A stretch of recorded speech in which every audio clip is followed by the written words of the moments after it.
Assalamualaikum warahmatullahi wabarakatuh.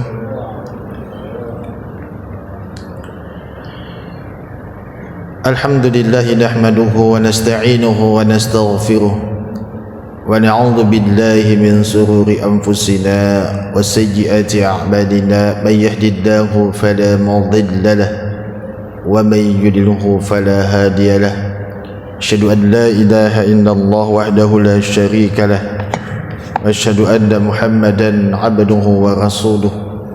Allahumma salli ala Muhammad wa ala ali Muhammad kama sallaita ala Ibrahim wa barik ala Muhammad wa ali Muhammad kama barakta ala Ibrahim wa ala ali Ibrahim bil alamin innaka Hamidum Majid. Ya ayyuhalladzina amanu taqullaha haqqa tuqatih wa la tamutunna illa wa antum muslimun.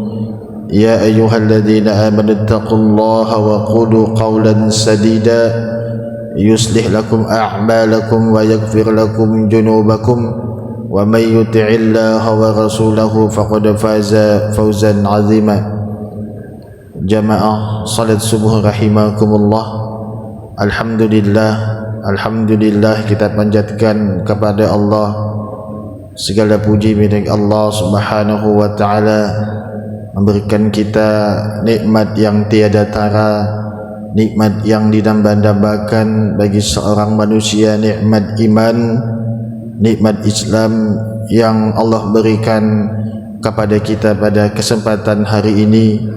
Sehingga tentu dengan nikmat-nikmat yang lain Allah berikan nikmat sehat, sehingga bukan karena kuatnya kita, bukan karena hebatnya kita mengatur waktu, memanajemen waktu, tapi karena kekuatan yang Allah berikan kepada kita sehingga kita mampu untuk melaksanakan ibadah salat subuh berjamaah, membawa diri kita ke dalam kubangan iman, ke dalam nikmatnya kita selesai kita melaksanakan ibadah salat subuh berjamaah, dan akan terasa sedih, akan terasa hati ini akan menjadi menyesal ketika kita tak mampu untuk melangkahkan diri kita, kaki kita untuk melaksanakan ibadah solat berjamaah, meskipun dalam keadaan kita dibolehkan untuk tidak melaksanakan solat berjamaah karena ada sesuatu yang ujur. Akan tetapi disitulah nilai kecintaan yang Allah berikan kepada kita, sinyal-sinyal kecintaan yang melekat dalam diri kita akan ibadah-ibadah yang kita lakukan. Bukti cintanya Allah kepada kita adalah dengan kita dimampukannya untuk melangkahkan diri dan jiwa kita ini ke dalam masjid untuk melaksanakan ibadah-ibadah, khususnya ibadah salat maupun ibadah-ibadah sunnah yang lainnya. Kita berdoa kepada Allah Subhanahu wa taala agar diistiqomahkan selalu dalam ketaatan menghadap kepada Allah Subhanahu wa taala. Jamaah yang dirahmati Allah Subhanahu wa taala, di momen-momen yang kita sering di dalam bulan Rabiul Awal, tentu kita tidak familiar lagi, artinya sudah kita menyaksikan bagaimana orang-orang di sekitar kita ataupun di antara kita bentuk kecintaannya kepada Rasulullah sallallahu alaihi wasallam mengadakan perayaan atau peringatan Maulid. Dan kita pun juga mengetahui secara bersama-sama, kalau ditinjau dari segi fikih maka ada dua pendapat yang saling berseberangan, yang tidak pernah bertemu dengan satu dan yang lainnya, yaitu ada yang memperbolehkan mengadakan maulid ataupun ada yang tidak memperbolehkannya, ataupun ada yang berada di tengah-tengah. Maka bukanlah kita untuk menghakimi keduanya, akan tetapi ini sudah terjadi. Dan pada kesempatan di akhir-akhir bulan Rabiul Awal ini, maka tidak salah kiranya ketika kita sedikit mengupas kembali ya bagaimana kehidupan Rasulullah sallallahu alaihi wasallam. Bahkan banyak dalam sirah-sirah, dalam buku-buku sejarah menyebutkan kelahiran Rasulullah sallallahu alaihi wasallam dari sebelum lahir sampai dengan melaksanakan yang mana ketika itu Rasulullah SAW melakukan dakwah beliau di Mekah maupun sampai beliau melaksanakan dakwah beliau di Madinah, sampai beliau dalam keadaan bagaimana beliau menghadapi sakaratul maut. Dan kalau kita baca dalam beberapa sejarah, maka tidak akan mungkin juga kita pada kesempatan subuh hari ini untuk kita menjelaskan sampai dengan tuntas. Akan tetapi pada kesempatan subuh kali ini, maka tak salah kiranya jika kita membuka sedikit tentang bagaimana Rasulullah SAW itu ketika sudah berumur 25 tahun. Ketika itu Rasulullah SAW adalah seorang yang sudah beranjak dewasa, yang ketika itu kita mengetahui bersama di ketika umur 25 tahun beliau sudah ahli dalam mengembalakan hewan ternak. Bahkan juga dicatat dalam syirah Nabawi, terkhusus dalam kitab Syirah Nabawi yang ditulis oleh Syekh Syafi'ur Rahman Al-Mubarakfuri yang juga sering dibacakan ataupun sering dibahas oleh Ustadz kita Haji Abdul Latif Taha. Beliau menjelaskan secara terperinci. Maka ketika umur Rasulullah SAW di umur 25 tahun, maka Rasulullah SAW kita tahu dalam catatan sejarah beliau melangsungkan pernikahan dengan Siti Khadidah. Bagaimana Rasulullah SAW adalah seorang pedagang yang unggul dan memiliki kejujuran yang luar biasa. Jamaah yang dirahmati Allah Subhanahu wa taala, tentu kita akan mengetahui kembali fase-fase di mana Rasulullah sallallahu alaihi wasallam dalam kehidupannya. Di antaranya ketika Rasulullah sallallahu alaihi wasallam itu berumur sekitar 37 tahun, disebutkan dalam sejarah 40 tahun kurang 3 tahun sebelum wahyu diberikan kepada Rasulullah SAW. Rasulullah SAW itu sering uzlah atau mengasingkan dirinya ke Gua Hira. Kita mengetahui bersama bapak-bapak yang sudah pernah berangkat umroh, yang sudah pernah berangkat haji, maka jarak antara Mekah dan Gua Hira itu sekitar 5 km. Jamaah yang dirahmati Allah Subhanahu wa taala, sekitar 3 tahun Rasulullah sallallahu alaihi wasallam melaksanakan uzlah atau mengasingkan diri. Mengapa Rasulullah SAW mengasingkan diri di Gua Hira? Karena kita mengetahui bersama bagaimana kesucian jiwa Rasulullah sallallahu alaihi wasallam ketika melihat pada saat itu suku Quraisy, bangsa Arab jahiliyah, bahkan disebut dengan ada yang menyebutkan jahil murakkab. Bagaimana dikatakan jahil murakkab? Kalau orang saya dalam sejarah disebutkan, kalau orang saja minum minuman keras ya minum saja Pak, minum tuak ya minum saja. Tapi bagaimana orang jahiliyah ketika minum tuak, ketika minum minuman keras, bukan hanya minum, tapi juga melakukan perkara-perkara yang lain. Akan tetapi juga mereka juga melakukan bagaimana orang-orang Arab jahiliyah ketika minum minuman keras, mereka bukan hanya minum tetapi juga mereka mandi dengan minuman tersebut. Na'udzubillahi min dzalik. Bagaimana mereka juga membunuh anak-anak laki-laki. Kita mengetahui bersama bagaimana di dalam Ka'bah itu terdapat 360 patung berhala. Ada Lata, Uzza, Mana, ada Hubal. Suatu ketika ada seseorang yang dianggap alim, yang dianggap soleh, yang bernama Ammar bin Lubai, Ammar bin Luhai.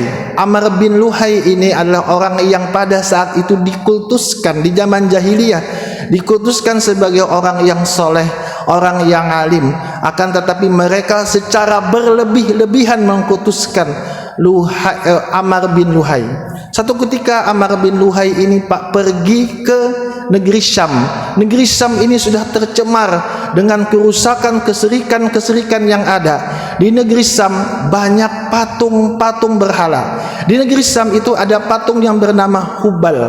Kemudian Amr bin Luhai pun membawa patung Hubal itu ke Mekah, kemudian memasukkannya ke dalam Ka'bah. Kemudian patung-patung yang ada di sekitaran Ka'bah pun diperintahkan oleh Amr bin Luhai untuk dimasukkan. Dalam sejarah dicatat 360 patung yang ada di dalam Ka'bah. Mereka meyakini bahwa Allah lah Rabb, Allah lah Tuhan pencipta semesta ini yang paling tinggi. Akan tetapi mereka menyandingkan dengan berhala-berhala lain. Ada 360 patung. Mereka tetap beribadah kepada Allah, mereka tetap juga meminta kepada Allah, akan tetapi mereka juga berperantara menyembah daripada berhala-berhala tersebut yang mereka buat. Bahkan dalam sejarah juga dicatat bagaimana mereka membuat makanan, kemudian makanan itu Pak dibuat seperti patung, kemudian disembah, kemudian dimakan. Kemudian juga mereka memberikan sesajen-sesajen kepada berhala tersebut. Bahkan mereka juga memiliki keyakinan yang luar biasa, keyakinan mistis, keyakinan tahayul yang tidak ada dalam ajaran Islam, yang diajarkan oleh Nabiullah Ibrahim sampai ke Nabiullah Ismail sampai kepada kita pada saat ini.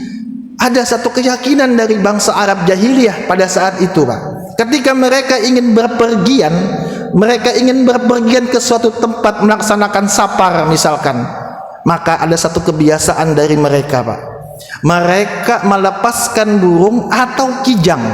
Kemudian mereka melihat kijang ini atau burung ini perginya ke arah kanankah atau arah kiri. Jika ke arah kanan, mereka pun akan melaksanakan safar mereka, karena mereka berpendapat kalau burung atau kijang itu ke arah kanan, maka safar perjalanan kita akan baik, akan lancar, terhindar dari bala dan bencana. Akan tetapi ketika kijang ataupun burung itu ke arah kiri, maka mereka pun akan mengurungkan niat mereka untuk tidak jadi untuk pergi berangkat safar. Ini merupakan satu bentuk kesyirikan yang terjadi pada saat itu. Jamaah yang dirahmati Allah Subhanahu wa taala, apakah hal ini juga terjadi pada zaman sekarang? Juga terjadi, Pak. Maka saya pernah membaca ada satu kebiasaan, mohon maaf apakah ini benar apa tidak, ada satu kebiasaan dari salah satu suku bahwa mereka melarang, ya di Indonesia ini mereka melarang untuk berpergian itu pada hari Sabtu, Pak. Mereka melarang berpergian pada hari Sabtu karena banyak di situ kesialan yang ada. Nauzubillahi min dzalik. Sedangkan Rasulullah SAW membantai ini, memberantas ini, kemusyrikan ini, agar kita menyerahkan segala sesuatunya hanya kepada Allah Subhanahu wa taala.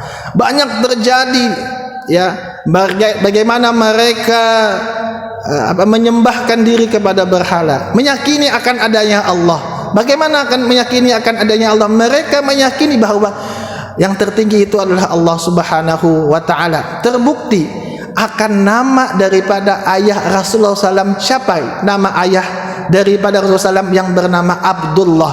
Abdullah itu artinya adalah hamba Allah. Jamaah yang dirahmati Allah Subhanahu wa taala, ketika umur Rasulullah SAW itu sekitar 37 tahun, 3 tahun sebelum kenabian, maka Rasulullah SAW itu sering ujlah, mengasingkan diri. Istri tercinta pun mensupport apa yang dilakukan oleh Rasulullah SAW, bertafakur, berfikir siapakah yang menciptakan dunia ini, berpikir tentang bagaimana kehidupan setelah kematian. Kemudian apa yang terjadi jamaah yang dirahmati Allah Subhanahu wa taala, ketika tepat umur Rasulullah di umur 40 tahun, maka datanglah wahyu daripada Allah yang dibawa oleh malaikat Jibril kepada Nabi kita Muhammad sallallahu alaihi wasallam. Nabi kita pada saat itu disuruh untuk membaca Iqra ma ana biqari, aku tidak bisa membaca. Kemudian sampai seterusnya, sampai dengan malaikat Jibril pun membacakan firman Allah Subhanahu wa taala, A'udzu billahi minasyaitonir rajim, Iqra bismi rabbikal ladzi khalaq, khalaqal insana min 'alaq, Iqra wa rabbukal akram, alladzi 'allama bil qalam, 'allamal insana ma lam ya'lam.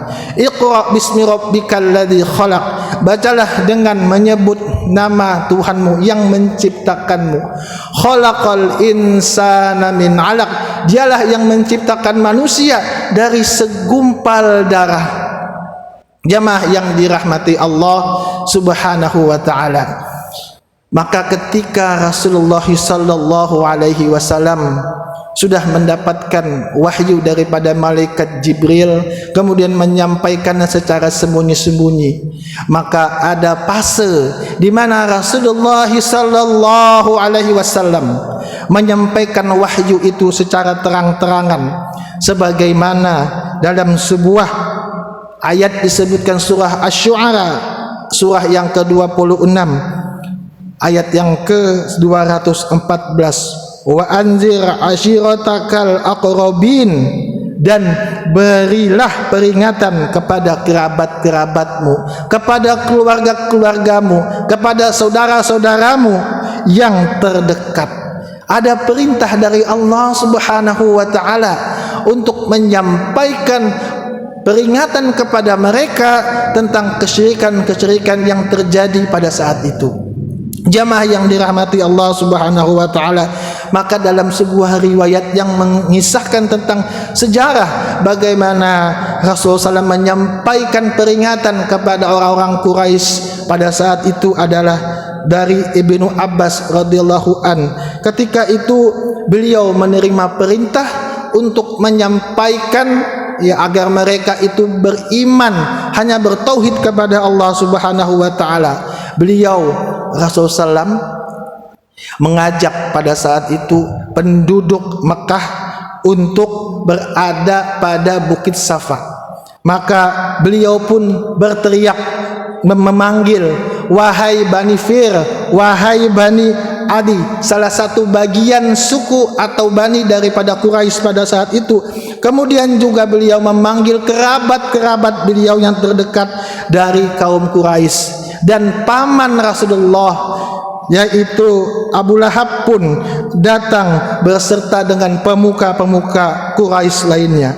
Maka Rasulullah SAW bersabda, bagaimana pendapat kalian, kata Rasulullah, bagaimana pendapat kalian jika saya katakan bahwa ada seekor kuda di balik gunung ini nanti yang akan menyerang kalian? Apakah kalian akan membenarkan perkataanku? Naam, benar. Apa kata penduduk Quraisy pada saat itu? Bagaimana mungkin kami tidak percaya? Sesungguhnya engkau adalah orang yang pasti benar. Perkataanmu itu pasti keluar sesuatu yang benar. Selanjutnya Rasulullah SAW bersabda, oleh karena itu, kata Rasulullah, saya peringatkan kepada kalian semua. Rasulullah SAW memperingatkan kepada penduduk Quraisy pada saat itu agar kalian semua berhati-hati terhadap azab yang sangat keras daripada Allah atas kesyirikan yang kalian lakukan. Dan pada saat itu jamaah yang dirahmati Allah Subhanahu wa taala, paman Rasulullah Abu Lahab pada saat itu menyahut perkataan Rasulullah sallallahu alaihi wasallam dengan ucapan, binasalah semua hari-harimu wahai Muhammad. Apakah hanya dengan maksud perkataan ini kamu mengumpulkan kami? Maka turunlah ayat dalam Al-Quran surah Al-Lahab, surah yang ke-111, yang menggambarkan bagaimana Allah Subhanahu wa ta'ala memberikan penilaian watak kepada Abu Lahab. tabbat yada abi lahabi watab, binasalah kedua tangan daripada Abu Lahab dan sesungguhnya dia akan binasa. Ma aghna anhu maluhu wa ma kasab, tidak berfaedah, tidak berguna kepadanya harta benda dan apa yang dia usahakan. Jamaah yang dirahmati Allah Subhanahu wa taala, sejak Rasulullah SAW mengabarkan kepada penduduk Quraisy pada saat itu bahwa berimanlah kepada Allah, tinggalkanlah kesyirikan, tinggalkanlah patung-patung berhala, menyembahlah kepada Allah Subhanahu wa taala, karena sesungguhnya adalah Allah itu esa. Qul huwallahu ahad, katakanlah wahai Muhammad bahwa Allah itu esa. Allahus samad, Allah lah tempat kita untuk meminta, tempat kita untuk meminta segala sesuatu, untuk mengadu kepada Allah.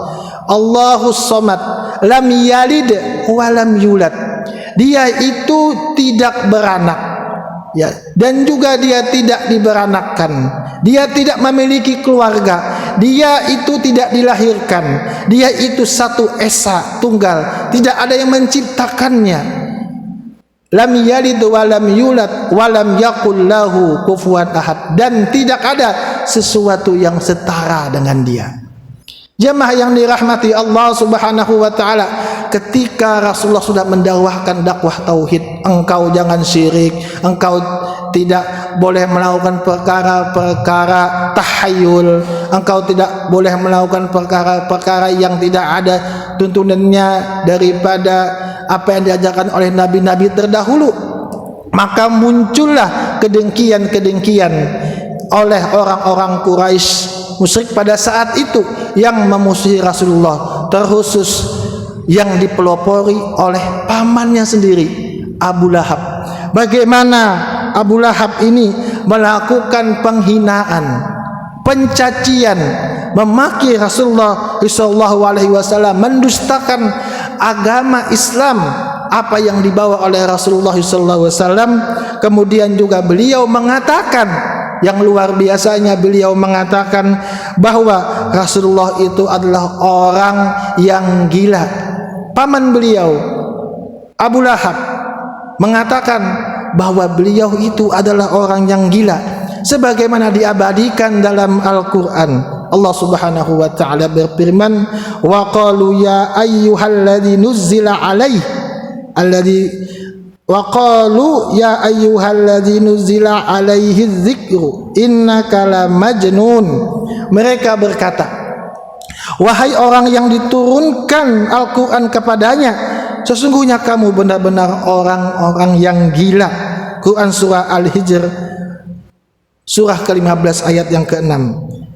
Jemaah yang dirahmati Allah Subhanahu wa ta'ala, belum lagi hal-hal lain yang dimana Allah berikan ujian, sekaligus Allah memantapkan keimanan Rasulullah SAW atas gangguan daripada orang-orang Quraisy pada saat itu.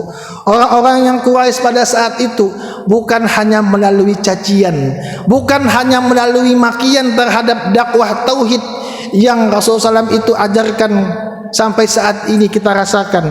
Ada gangguan-gangguan berupa gangguan yang lebih keras lagi, yaitu yang dipimpin oleh paman Rasulullah SAW. Bukan hanya gangguan secara ucapan, tapi juga gangguan secara fisik.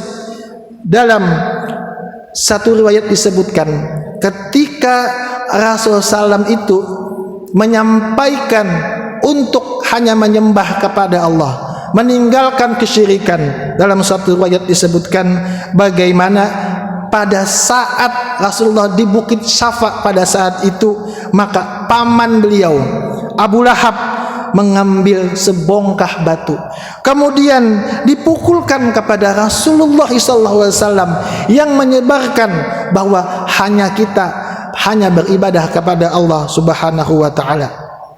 Bahkan kita mengetahui sebelum dakwah kenabian ini dimulai, Rasulullah itu memiliki 6 anak. Anak yang pertama bernama Al-Qasim, kedua bernama Zainab, ketiga bernama Ruqayyah, selanjutnya bernama Ummu Kulsum, Fatimah, dan yang keenam bernama Abdullah.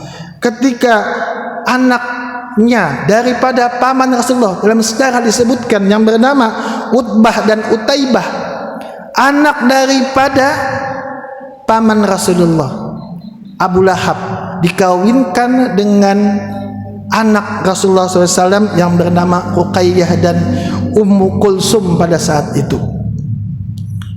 Maka ketika dakwah tauhid sudah dijalankan, maka Abu Lahab dengan luar biasa yang memerintahkan kepada anaknya Utbah dan Utaibah untuk menceraikan dari mana anaknya Rasulullah, Ruqayyah dan Ummu Kulsum.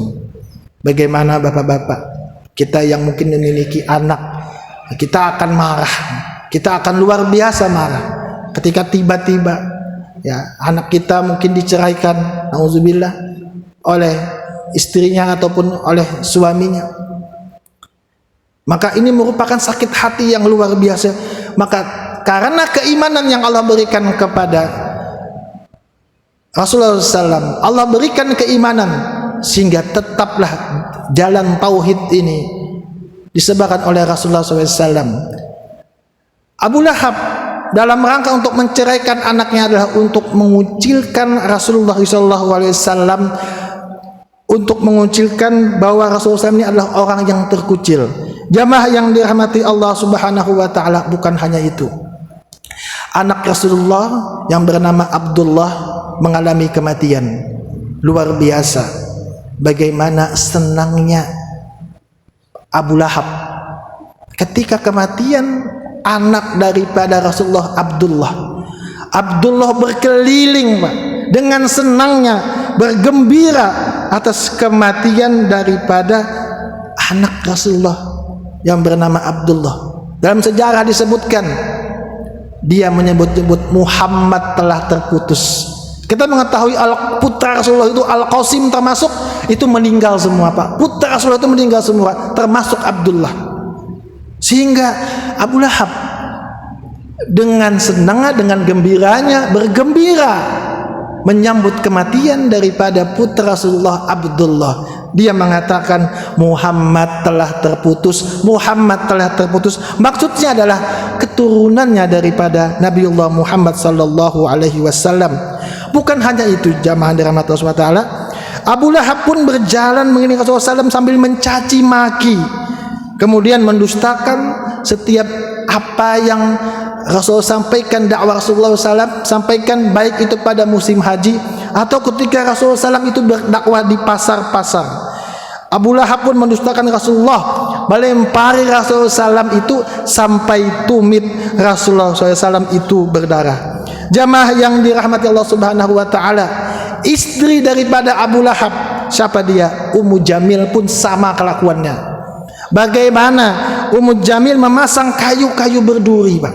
Memasang kayu-kayu berduri di sepanjang rumah jalan menuju Rasulullah SAW, atas di muka Rasulullah SAW. Ummu Jamil ini adalah istri daripada Abu Lahab yang memiliki perkataan yang sangat pandai dan tajam berbicara, memiliki tuduhan yang sangat kecil.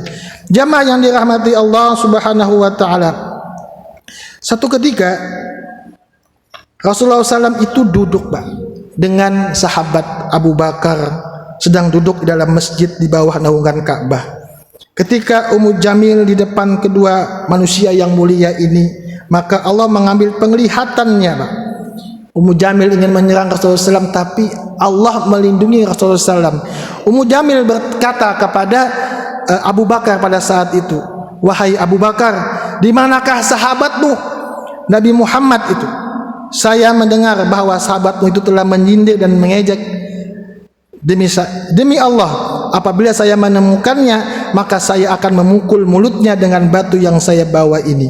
Kemudian Ummu Jamil segera pergi meninggalkan Rasulullah dan Abu Bakar. Lalu Abu Bakar bertanya kepada Rasulullah. Abu Bakar bertanya kepada Rasulullah SAW, wahai Rasulullah, apakah dia tidak melihatmu? Rasulullah menjawab, dia tidak melihatku. Sesungguhnya Allah telah mengambil penglihatannya sehingga dia tidak bisa melihatku. Hadis riwayat Sirah Ibnu Hisam, dikisahkan dalam Sirah Ibnu Hisam. Jamaah yang dirahmati Allah Subhanahu wa taala, maka luar biasa apabila kita membaca berbagai macam literatur, berbagai macam sejarah kehidupan Rasulullah SAW, maka kita akan menemukan satu titik bagaimana Rasulullah SAW ini menyebarkan agama bukan hanya dengan air mata, tapi juga dengan darah. Jamaah yang dirahmati Allah Subhanahu wa taala, kita tentu akan bisa mengenang sejarah-sejarah lainnya yang kita tidak akan mungkin bisa sampaikan pada kesempatan subuh ini, karena mungkin juga sudah pernah disampaikan. Akan tetapi pada kesempatan subuh kali ini kami hanya sedikit membuka dan mengulang kembali tentang pentingnya kita melihat perjuangan Rasulullah SAW sehingga kita mendapatkan Islam yang sebenar-benarnya pada saat ini. Semoga Allah Subhanahu wa taala mengistiqomahkan kita dalam ibadah kita kepada Allah Subhanahu wa taala. Subhanakallahumma wa bihamdika asyhadu an la ilaha illa anta astaghfiruka wa atubu ilaik. Assalamualaikum warahmatullahi wabarakatuh.